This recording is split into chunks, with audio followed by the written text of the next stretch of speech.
在中共政权以各种方式全面取缔和摧毁维吾尔文化之际，在乌鲁木齐召开了一场所谓反顾中华民族共同意识，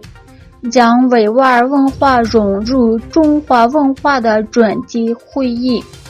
讨论了如何让东突厥斯坦人民接受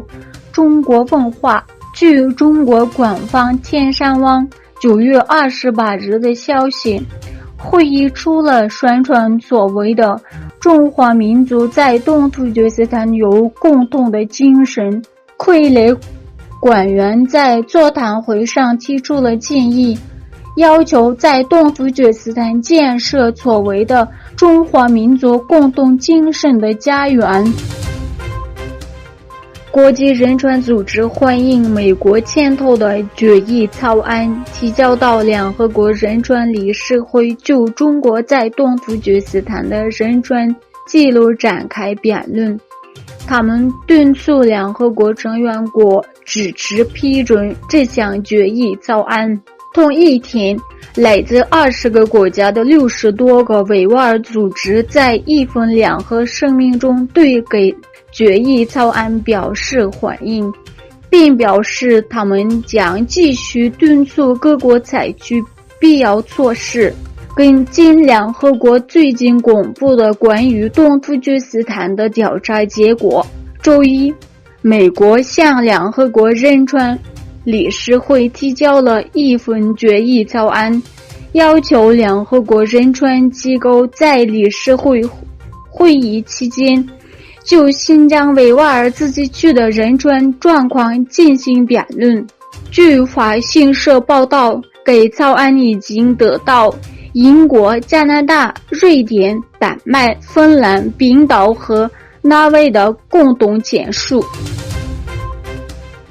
俄罗斯总统普京宣布乌克兰的扎波罗热和赫尔松两地独立，这两个地区将与顿涅茨克和卢汉斯克这两个自行成立的人民共和国一起，于周五在克里姆林宫举行盛大的入俄条约签署仪式。在此之前，俄罗斯在这两个被占领的地区匆忙组织了公投，并声称当地有多达 99% 的居民支持加入俄罗斯。哈萨克斯坦媒体运营商比兰将从10月5日起从其电视套餐中删除一些俄罗斯国家频道，包括独联体第一频道和俄罗斯24频道。据哈萨克斯坦移动通信服务公司在其官网宣布，从10月5日起，该公司将停止在哈萨克斯坦境内播放15个俄罗斯电视频道节目。巴基斯坦警方表示，一名佯装成病患的枪手昨天攻击南部卡拉奇市一家牙医诊所，击毙一名拥有中国与巴基斯坦双重国籍的男子，并伤及另外2人。警方声明指出，这3名受害人拥有中国与巴基斯坦双重国籍，还说凶手并未伤害任何巴基斯坦人。警方正在调查枪手行凶动机。据悉，此人来自东当不安的俾路支省，这不是第一次在巴基斯坦发生针对中国公民的袭击。